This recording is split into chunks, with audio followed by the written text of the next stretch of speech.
A veces, la vida nos pone pruebas que parecen imposibles de superar. Mi prueba llegó cuando apenas era una niña con sueños tan grandes como el cielo de mi pueblo.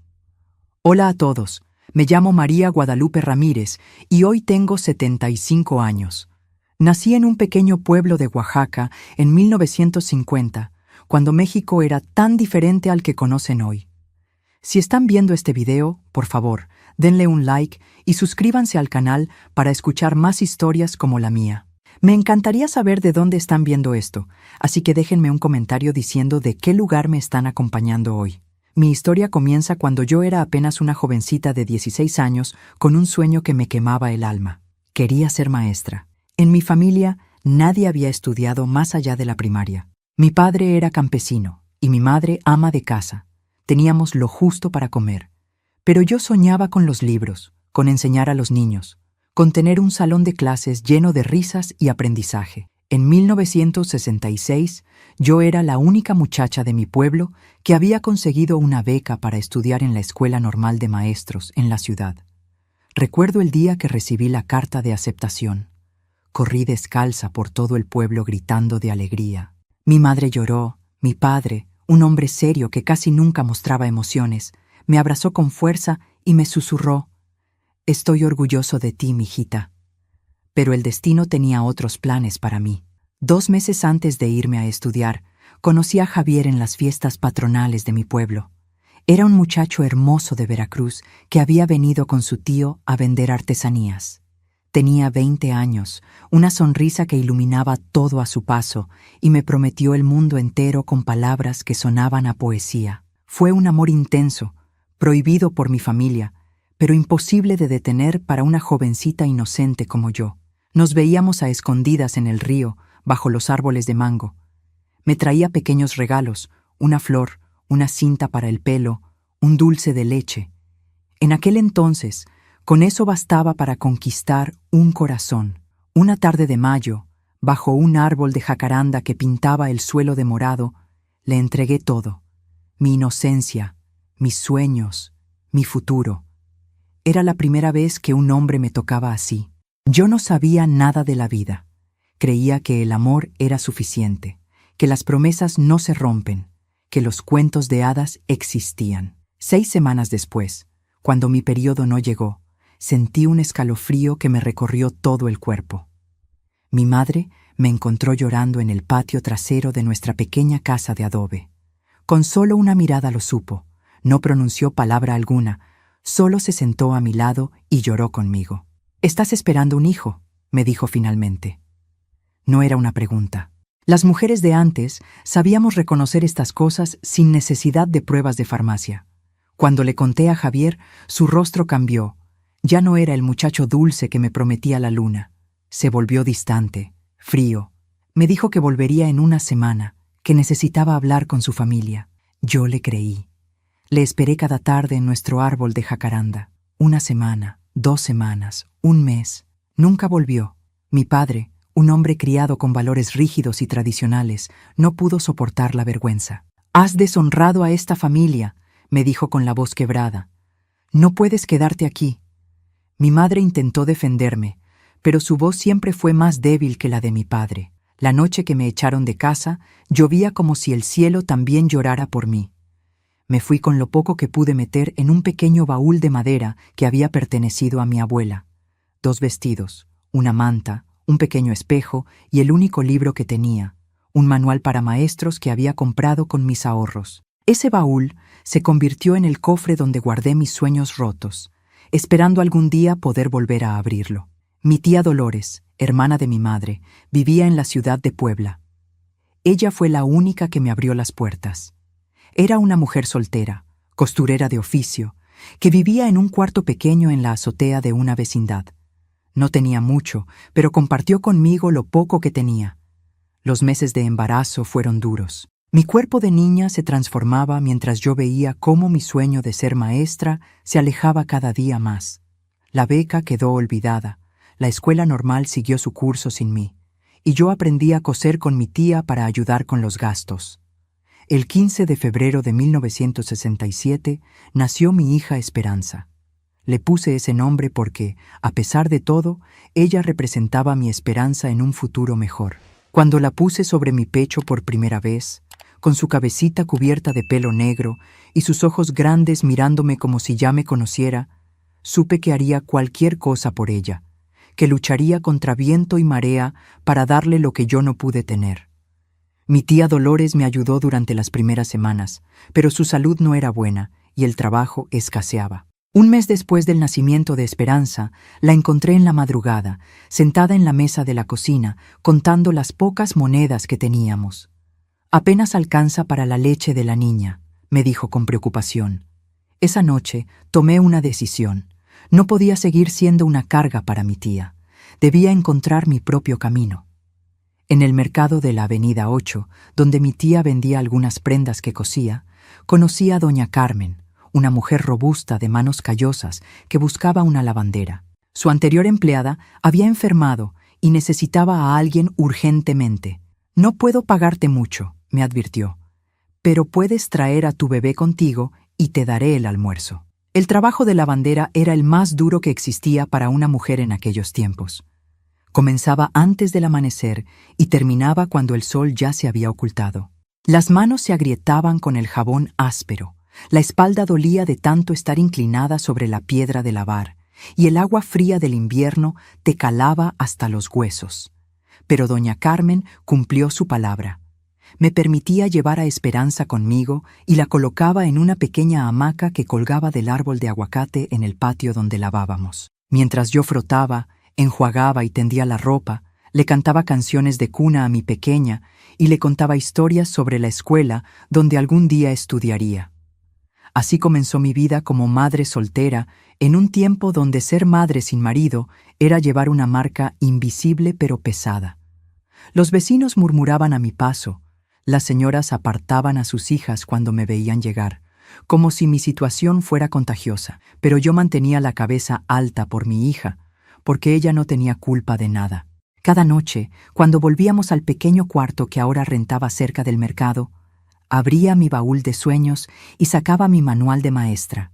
Mientras Esperanza dormía, yo leía a la luz de una vela, memorizando métodos de enseñanza, repasando lecciones de matemáticas y gramática. Era mi forma de aferrarme a lo que alguna vez quise ser, aunque pareciera imposible. Los primeros años fueron los más difíciles. Hubo días en que comimos solo frijoles para poder comprar pañales. Noches en que lloré en silencio para que mi hija no me escuchara. Momentos en que miré mi reflejo en el espejo y apenas reconocí a la jovencita alegre que alguna vez fui. Mis manos ya no eran suaves. Mi piel había perdido el brillo de la juventud, y en mis ojos había una sombra de tristeza que no desaparecía, pero también hubo momentos de luz. La primera sonrisa de Esperanza, sus primeros pasos tambaleantes en nuestro pequeño cuarto, la primera vez que me llamó mamá.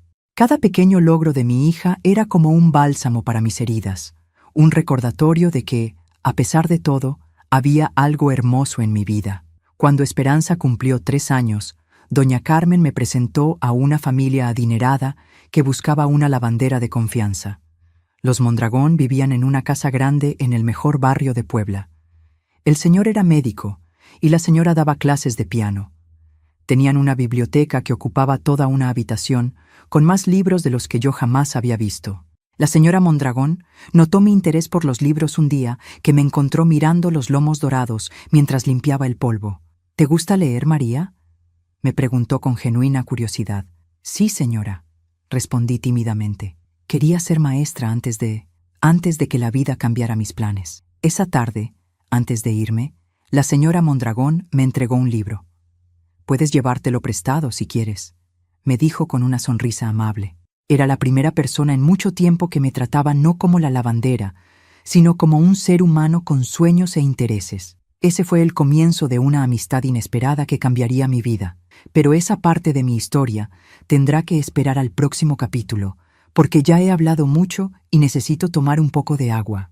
Lo que sí puedo decirles es que nunca, nunca dejen de soñar, porque los sueños pueden demorarse, pero si los guardas con cuidado en el baúl de tu corazón, tarde o temprano encontrarás la llave para abrirlo nuevamente.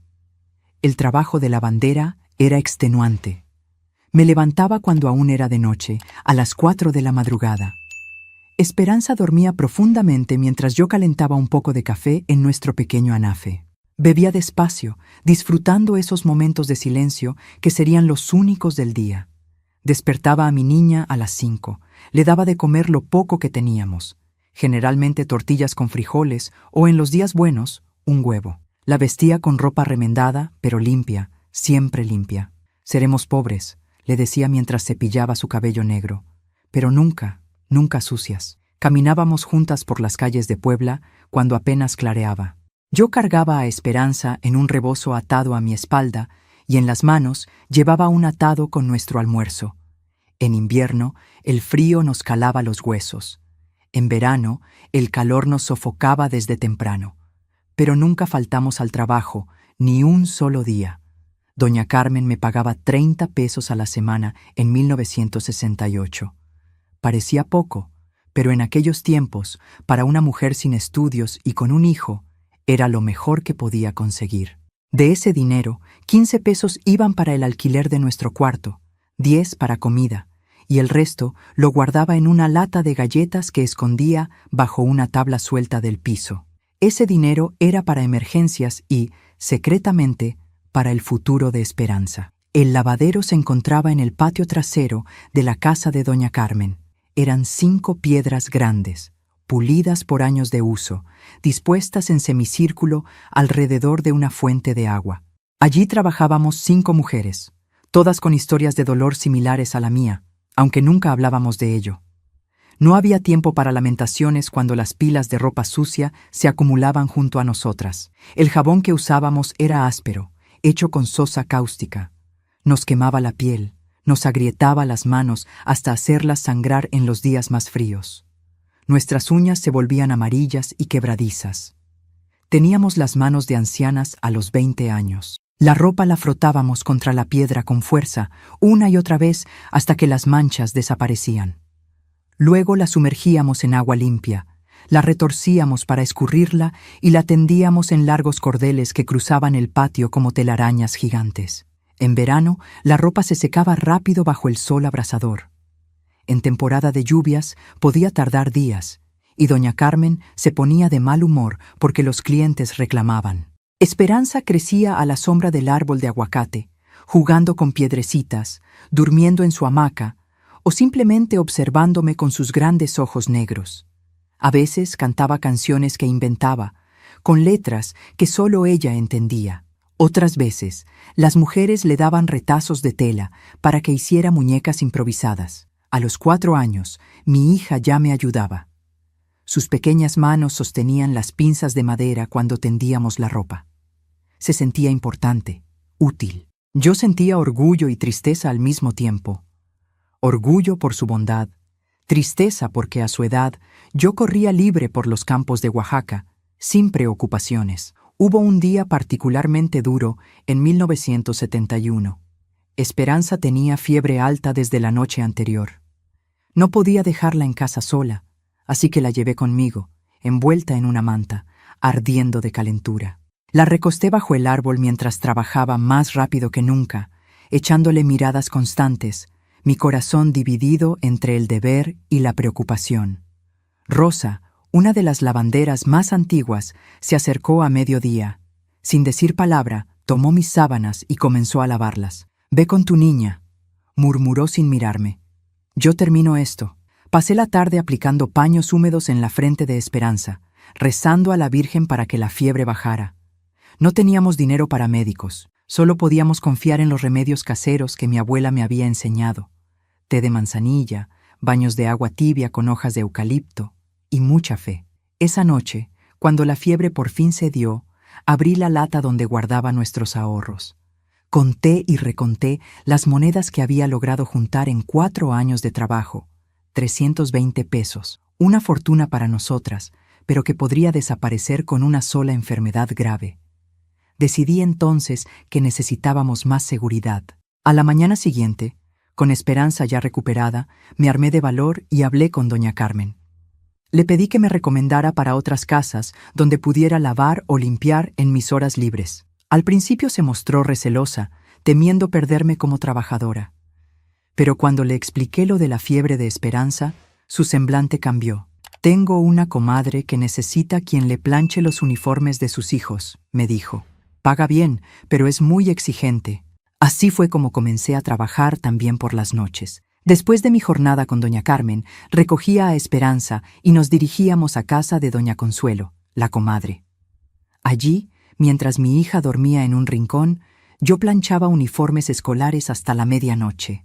El calor de la plancha de hierro, que se calentaba directamente sobre las brasas, hacía que el pequeño cuarto donde trabajaba se convirtiera en un horno, incluso en las noches más frías. Doña Consuelo era, como había advertido doña Carmen, extremadamente exigente.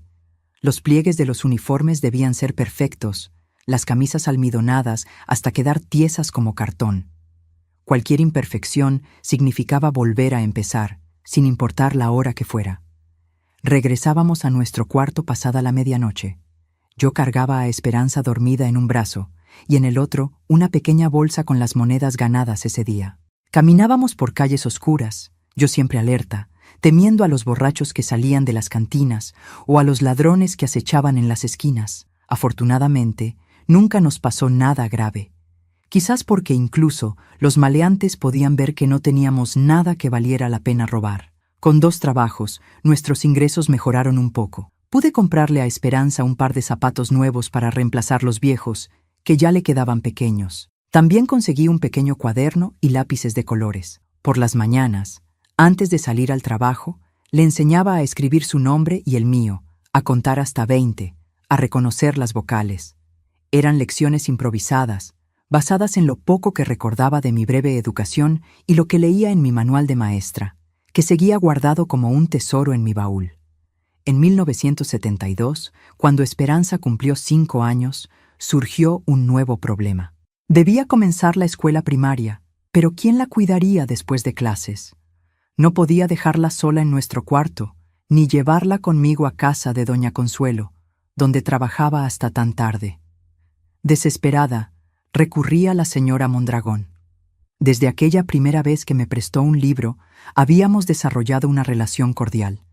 Ella siempre me preguntaba qué me había parecido la lectura y me recomendaba nuevos títulos. Yo le contaba sobre Esperanza y ella escuchaba con genuino interés. Una tarde, después de terminar el lavado, le expliqué mi situación. Para mi sorpresa, no solo me escuchó, sino que me ofreció una solución que cambiaría nuestras vidas para siempre. «María», me dijo con su voz suave pero firme, «he estado observando tu dedicación y tu inteligencia. Necesito a alguien que ayude en la casa, no solo con la lavandería, sino con otras tareas. Podrías trabajar aquí tiempo completo, y Esperanza podría quedarse después de la escuela. Tenemos una habitación de servicio que no usamos. Podrían vivir aquí si quieres». Me quedé sin palabras. Era más de lo que jamás hubiera soñado. Un trabajo estable, un lugar seguro para vivir, y la posibilidad de que Esperanza tuviera acceso a libros y educación. Acepté entre lágrimas de gratitud. 2 semanas después, Esperanza y yo nos mudamos a la casa de los Mondragón. Nuestra habitación, aunque pequeña, era un palacio comparada con el cuarto que rentábamos. Tenía una ventana que daba al jardín, una cama real con colchón, no el petate al que estábamos acostumbradas, e incluso un pequeño librero donde la señora Mondragón había colocado algunos libros infantiles para Esperanza. Mi trabajo ahora incluía lavar, planchar, limpiar la casa y ocasionalmente ayudar en la cocina. Eran más responsabilidades, pero el ambiente era incomparablemente mejor. Los Mondragón me trataban con respeto. Nunca me gritaban ni me humillaban como hacían otros patrones con su servidumbre. Esperanza comenzó la escuela primaria ese mismo año. Regresaba por las tardes a la casa y hacía sus tareas en la cocina, mientras yo preparaba la cena. A veces, la señora Mondragón la invitaba a la biblioteca y le leía cuentos o le enseñaba las letras de canciones en el piano. Mi hija floreció en ese ambiente. De ser una niña tímida y callada, se transformó en una pequeña curiosa y parlanchina. Sus calificaciones eran excelentes, y los maestros siempre la elogiaban por su dedicación. Yo seguía trabajando duramente, pero ya no sentía que mi cuerpo se estuviera destruyendo como en los años del lavadero. Mis manos comenzaron a sanar. Mi espalda ya no dolía constantemente. Por las noches, después de acostar a Esperanza, a veces me permitía el lujo de tomar un libro de la biblioteca y leer durante 1 hora, ampliando lentamente mi limitado conocimiento del mundo. Sin embargo, a pesar de esta mejoría en nuestras vidas, mi sueño de ser maestra seguía guardado en lo más profundo de mi corazón. Lo veía como algo imposible, un anhelo juvenil que había tenido que abandonar por las circunstancias. Tenía casi 23 años, era madre soltera, trabajaba como empleada doméstica. ¿Quién podría tomarme en serio si expresaba mi deseo de convertirme en educadora? Pero el destino, ese mismo que me había puesto tantas pruebas, estaba a punto de ofrecerme una oportunidad inesperada. Una oportunidad que me devolvería la esperanza y me permitiría, finalmente, abrir de nuevo aquel baúl donde guardaba mis sueños. Ahora les contaré cómo, después de tantos años, pude finalmente regresar a mis estudios. Esta parte de mi historia es la que me llena de más orgullo, porque demuestra que nunca es tarde para perseguir nuestros sueños. Como les conté antes, vivir en casa de los Mondragón trajo un cambio radical a nuestras vidas. Esperanza crecía feliz, asistía a la escuela regularmente y se destacaba en sus estudios. Para 1975, mi pequeña ya tenía 8 años y estaba en 3er grado. Era una niña brillante, curiosa, que devoraba libros como si fueran dulces. Una tarde de octubre, mientras limpiaba el estudio del doctor Mondragón, encontré un periódico abierto sobre su escritorio. Normalmente no me detenía a leer los periódicos de la casa, pero un anuncio enmarcado en negro captó mi atención. El Instituto Nacional para la Educación de los Adultos ofrecía un programa especial para personas que, como yo, habían tenido que abandonar sus estudios. Las clases serían los domingos, el único día que yo tenía libre. Mi corazón comenzó a latir con fuerza. ¿Sería posible? ¿Podría yo, a mis 25 años, con una hija y un trabajo a tiempo completo, retomar mis estudios? El programa permitía completar la secundaria en 2 años y después, con otro examen, obtener el certificado de preparatoria. Doblé cuidadosamente el periódico y lo dejé exactamente como lo había encontrado. Esa noche, acosté a Esperanza temprano y saqué mi viejo baúl de debajo de la cama. Allí estaba, amarillento pero intacto, mi manual para maestros, junto con el certificado de primaria que había obtenido con honores antes de quedar embarazada. Los siguientes días los pasé en un estado de agitación interna. Quería inscribirme en el programa, pero tenía miedo al fracaso, miedo a no tener tiempo, miedo a que los Mondragón lo vieran como una falta de compromiso con mi trabajo. Sobre todo, tenía miedo de ilusionarme nuevamente y volver a ver mis sueños destrozados. Una semana después, mientras servía el desayuno, la señora Mondragón notó mi distracción. ¿Te sucede algo, María?, me preguntó con esa amabilidad que la caracterizaba. Inspiré profundo y en un arranque de valentía le conté sobre el programa del INEA. Le expliqué que las clases serían los domingos y no interferirían con mi trabajo. Entenderé si usted considera que no es apropiado, concluí con la mirada fija en el suelo. Hubo un momento de silencio que me pareció eterno. Cuando finalmente levanté la vista, la señora Mondragón me miraba con una expresión que no supe interpretar. «¿Por qué no me lo dijiste antes?», preguntó, pero no había reproche en su voz. «El doctor y yo siempre hemos pensado que tienes un gran potencial, María. Por supuesto que debes inscribirte». No pude contener las lágrimas. Por primera vez en muchos años, lloraba de alegría. La señora Mondragón hizo algo que jamás hubiera esperado. Se levantó de su silla y me abrazó. «Y no te preocupes por Esperanza», añadió. «Puede pasar los domingos aquí mientras estudias. La ayudaré con sus tareas». Ese domingo, con el corazón en la garganta, me presenté en la oficina del INEA. Había otros adultos como yo, trabajadores, madres, personas que por diversas razones habían tenido que dejar la escuela. Me sentí menos sola al ver sus rostros, que reflejaban la misma mezcla de esperanza y nerviosismo que yo sentía. El programa era intensivo. Cada domingo, de 8 de la mañana a 6 de la tarde, con una breve pausa para comer. Nos dieron libros de texto gratuitos que guardé como tesoros. El primer día, al recibir mi cuaderno nuevo, lo acaricié como si fuera de seda. Olía a posibilidades, a futuros que creí perdidos. Las primeras semanas fueron durísimas. Mi cerebro parecía oxidado después de tantos años sin estudiar formalmente. Las matemáticas, especialmente, me resultaban complicadas. Regresaba a casa exhausta, con dolor de cabeza, preguntándome si había cometido un error. Pero Esperanza se convirtió en mi mayor motivación. Cada domingo, cuando volvía de clases, me esperaba ansiosa para preguntarme qué había aprendido. A veces estudiábamos juntas. Ella sus tareas de tercer grado, yo mis lecciones de secundaria. Verla tan orgullosa de su madre me daba la fuerza para continuar. Los Mondragón cumplieron su palabra. No solo me permitieron asistir a clases todos los domingos, sino que el doctor comenzó a ayudarme con matemáticas y ciencias cuando tenía tiempo libre por las noches. La señora me prestaba libros adicionales para reforzar mis estudios de literatura e historia. Para mantener el ritmo, dormía solo 5 horas diarias. Me levantaba a las 4 de la madrugada para estudiar 2 horas antes de comenzar mis labores domésticas. Por las noches, después de acostar a Esperanza, estudiaba hasta que mis ojos se cerraban solos, vencidos por el cansancio. A pesar del agotamiento, sentía una felicidad que no había experimentado en años. Cada nueva lección aprendida, cada examen aprobado, me acercaba un poco más a mi sueño. Me sentía viva, útil, inteligente.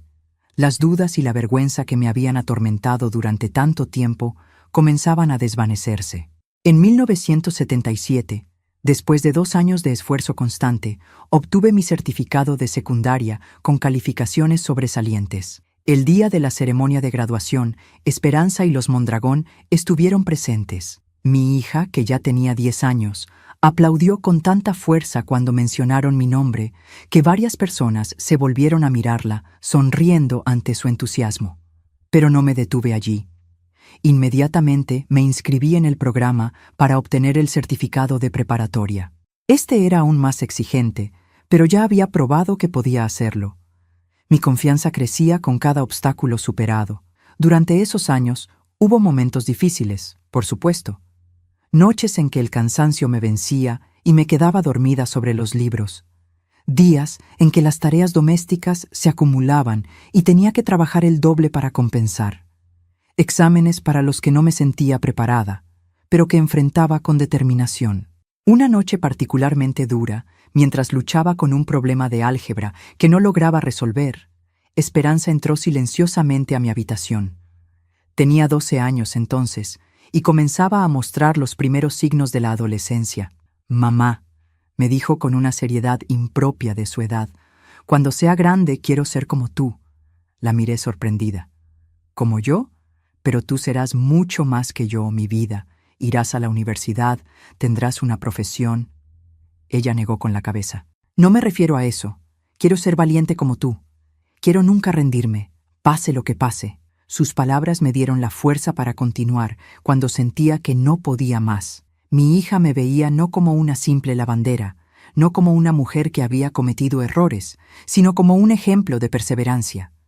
No podía defraudarla. En 1979, a mis 29 años, obtuve mi certificado de preparatoria. Esta vez, la ceremonia fue más formal. Recibí mi diploma vistiendo un traje prestado por la señora Mondragón, que me quedaba un poco grande, pero me hacía sentir elegante. Esperanza, ya una señorita de 12 años, y los Mondragón me miraban desde las primeras filas, sus rostros radiantes de orgullo. Al terminar la ceremonia, el doctor Mondragón me entregó un sobre. «Un pequeño regalo de nuestra parte», dijo con una sonrisa. Dentro había una solicitud de admisión para la Escuela Normal Superior de Maestros, ya completada con mis datos, y un cheque para cubrir el costo de la matrícula. Me quedé sin aliento. Pero el trabajo, Esperanza. La señora Mondragón tomó mis manos entre las suyas. «Lo hemos pensado todo, María. Las clases en la normal son por las tardes. Puedes seguir trabajando con nosotros por las mañanas, con un horario reducido y el mismo sueldo. Esperanza puede quedarse aquí después de la escuela, como siempre ha hecho». No tenía palabras para expresar mi gratitud. Estos 2 ángeles que la vida había puesto en mi camino Me estaban ofreciendo la oportunidad de cumplir el sueño que había creído perdido para siempre. Con manos temblorosas, presenté mi solicitud a la escuela normal. A los 29 años, sería la estudiante más mayor de mi generación, pero eso ya no me importaba. Había aprendido que la edad es solo un número y que nunca es tarde para educarse. El día que recibí la carta de aceptación, corrí hasta el viejo árbol de jacaranda que había en el parque cercano. Me senté bajo sus ramas moradas en la misma posición en que, tantos años atrás, había entregado mi inocencia a Javier. Pero esta vez no había lágrimas de confusión o miedo. Esta vez las lágrimas eran de triunfo, de redención. Saqué de mi bolso el viejo manual de maestra que había guardado durante 13 años en mi baúl de sueños. Sus páginas estaban amarillentas, el lomo roto por tantas lecturas secretas. Lo abrí en la primera página, donde había escrito con letra infantil: «Algún día seré maestra. Lo prometo por mi vida». Y ahora, finalmente, esa promesa estaba a punto de cumplirse. El baúl de los sueños por fin se había abierto de par en par. En enero de 1980, a mis 30 años, entré por primera vez al aula de la Escuela Normal Superior como estudiante. Vestía mi mejor falda y una blusa blanca que había planchado con esmero la noche anterior. Llevaba el cabello recogido en un moño austero y cargaba una carpeta nueva que me había regalado Esperanza con sus ahorros. Mis compañeros de clase eran jovencitos de 18 y 19 años, recién salidos de la preparatoria. Me miraban con curiosidad, algunos con respeto, otros con recelo. «¿Qué hace esta señora aquí?», parecían preguntarse. No los culpo. En aquella época no era común ver a mujeres de mi edad iniciando una carrera profesional. El primer día, cuando el profesor pidió que nos presentáramos, sentí un nudo en la garganta. ¿Debía contar mi historia? ¿Explicar por qué había tardado tanto en llegar allí? Decidí ser sincera pero breve. Me llamo María Guadalupe Ramírez. Tengo 30 años y una hija de 13. He soñado con ser maestra desde que tenía 16 años. La vida me llevó por otros caminos, pero nunca abandoné mi sueño. Estoy aquí porque creo que la educación es el único camino verdadero hacia la libertad. Hubo un momento de silencio, y luego el profesor, un hombre mayor de aspecto severo pero ojos amables, dijo algo que nunca olvidaré. «Bienvenida, compañera Ramírez. Este salón se ha enriquecido con su presencia y su experiencia de vida». A partir de ese día, me entregué a los estudios con una pasión que sorprendía incluso a mis profesores. No era la más rápida para aprender, ni la más elocuente al hablar, pero nadie me superaba en dedicación. Cada teoría pedagógica, cada técnica didáctica, cada concepto de psicología infantil, los absorbía como tierra seca que al fin recibe agua. Durante esos años, mi rutina era extenuante. Me levantaba a las 5 de la mañana para preparar el desayuno de Esperanza y los Mondragón. Trabajaba en la casa hasta la 1 de la tarde. Luego corría a la escuela normal para mis clases de 2 a 8 de la noche. Regresaba a casa, revisaba las tareas de Esperanza, estudiaba hasta la medianoche y dormía apenas 5 horas. Los fines de semana los dedicaba a preparar mis trabajos y a ponerse al día con las labores domésticas que quedaban pendientes durante la semana. Casi no tenía tiempo para mí, pero no me importaba. Por primera vez en mi vida adulta, sentía que avanzaba hacia algo grande, algo importante. Mi relación con Esperanza cambió durante esos años. Mi niña entraba en la adolescencia, una etapa difícil llena de cambios físicos y emocionales. A veces sentía que no tenía suficiente tiempo para ella, que la estaba descuidando por perseguir mi sueño.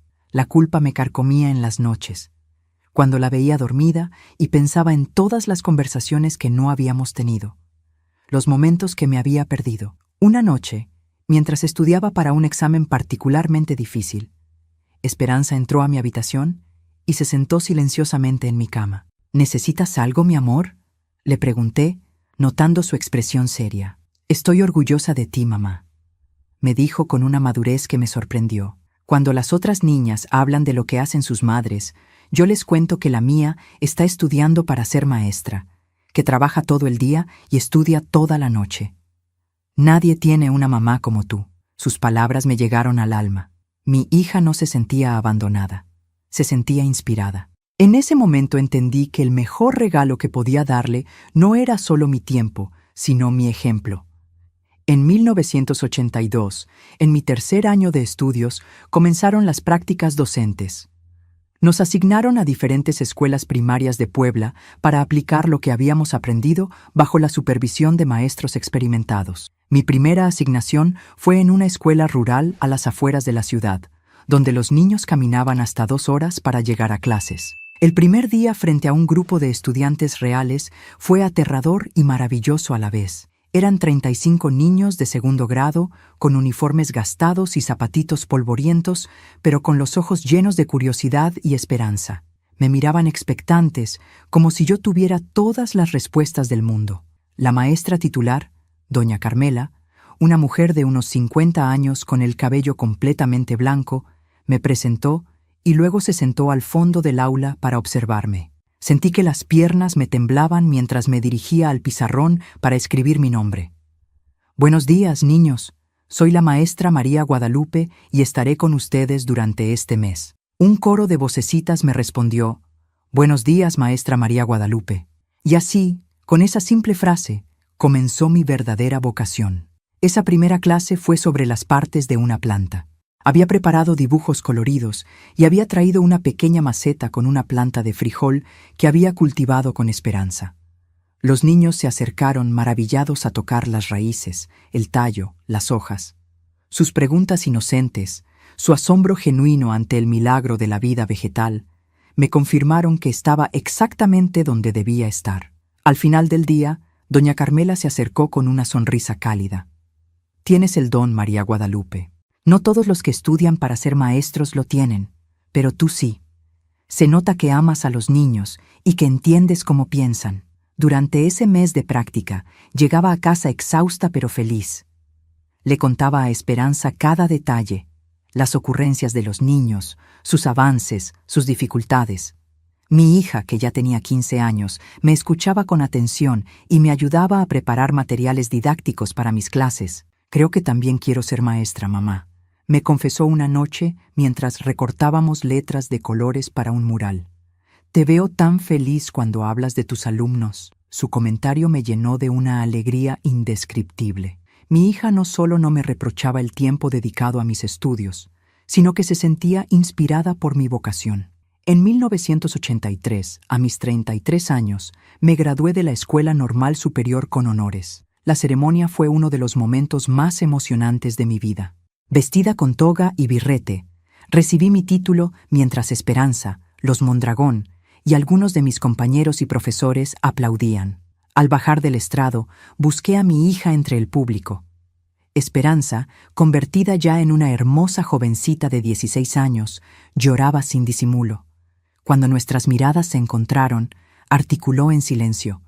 Lo lograste, mamá, y supe que todo el esfuerzo, todas las noches sin dormir, todo el cansancio acumulado durante años había valido la pena. Conseguir trabajo como maestra titulada no fue fácil. En aquella época, los puestos en escuelas urbanas eran muy codiciados y generalmente se otorgaban por influencias o antigüedad. Sin recomendaciones políticas ni familiares en el sistema educativo, mis opciones eran limitadas. Después de meses buscando sin éxito, recibí una oferta para trabajar en una escuela primaria en un pueblo llamado San Miguel Tzinacapán, en la Sierra Norte de Puebla. Era un lugar remoto, a 5 horas de la ciudad en autobús, donde la mayoría de los habitantes hablaban náhuatl y el español era su segunda lengua. La decisión fue difícil. Aceptar significaba dejar a Esperanza, que estaba por terminar la preparatoria, y comenzar la universidad. Significaba dejar a los Mondragón, que habían sido como una familia para nosotras.